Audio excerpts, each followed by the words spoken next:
Comment prier quand vous êtes malade? Tournez-vous vers Dieu qui vous habite et rappelez-vous sa paix, son harmonie, son intégrité, sa beauté, son amour sans borne et sa puissance sans limite. Sachez, comprenez que Dieu vous aime et qu'il prend soin de vous. En priant ainsi, vous verrez que votre crainte s'évanouira peu à peu. Par exemple, si vous priez au sujet de votre état cardiaque, ne pensez pas que votre cœur est malade. Ce ne serait pas correct spirituellement. Les pensées sont des choses vivantes. Votre pensée spirituelle prend la forme de vos cellules, de vos tissus, de vos nerfs et de vos organes. Penser à un cœur malade, à la tension artérielle, tend à suggérer une aggravation de votre état. Cessez de vous appesantir sur des symptômes, sur vos organes ou sur quelque partie de votre corps que ce soit. Tournez votre pensée vers Dieu et vers son amour. Sachez et sentez qu'il n'y a qu'une présence, une seule puissance curative et son corollaire. Il n'y a aucune puissance qui puisse défier l'action de Dieu. Tranquillement et avec amour, affirmez la présence curative de Dieu qui élève, guérit et fortifie, coule à travers vous et vous rend parfaitement saint. Sachez et sentez que la beauté, l'harmonie et la vie de Dieu se manifestent en vous en tant que force, paix, vitalité, beauté et intégrité.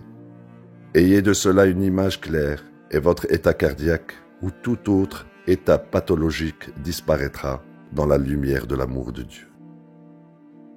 1. Croyez que vous recevez des directives et vous les recevrez.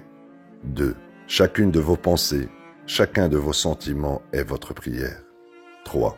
La prière efficace est une attitude soutenue et fermement affirmative, ce qui a pour résultat la conviction. 4. Pardonner, c'est souhaiter sincèrement à l'autre ce que vous vous souhaitez pour vous-même. Souhaitez-lui l'harmonie, la santé, la paix et tous les bienfaits de la vie. 5. Lorsque vous faites appel à l'intelligence infinie, elle vous répondra certainement.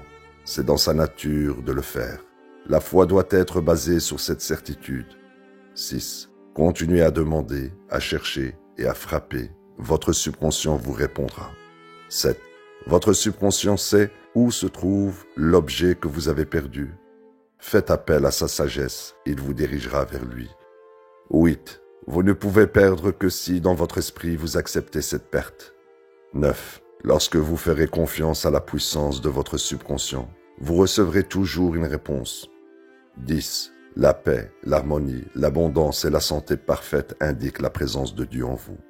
11. Dieu est le nom de ce qu'il y a de plus haut et de meilleur dans votre vie, le principe de vie, l'harmonie, interaction de votre esprit conscient et subconscient. 12. Abandonnez-vous entièrement à la présence de Dieu, elle vous répondra et vous guérira. 13. Vous êtes dans la foi absolue en Dieu lorsque vous croyez que l'intelligence infinie qui vous créa peut vous guérir. 14. Les 4 pas de la prière scientifique sont 1. La reconnaissance de la présence curative de Dieu. 2. L'acceptation complète de cette puissance unique. 3. L'affirmation de la vérité. Et 4. La gratitude pour la réponse obtenue. 15. Cessez de vous appesantir sur vos symptômes, vos organes ou sur quelque partie de votre corps. Sachez et sentez que l'infinie présence curative coule à travers vous en tant qu'harmonie, santé et paix, vous rendant à la santé parfaite.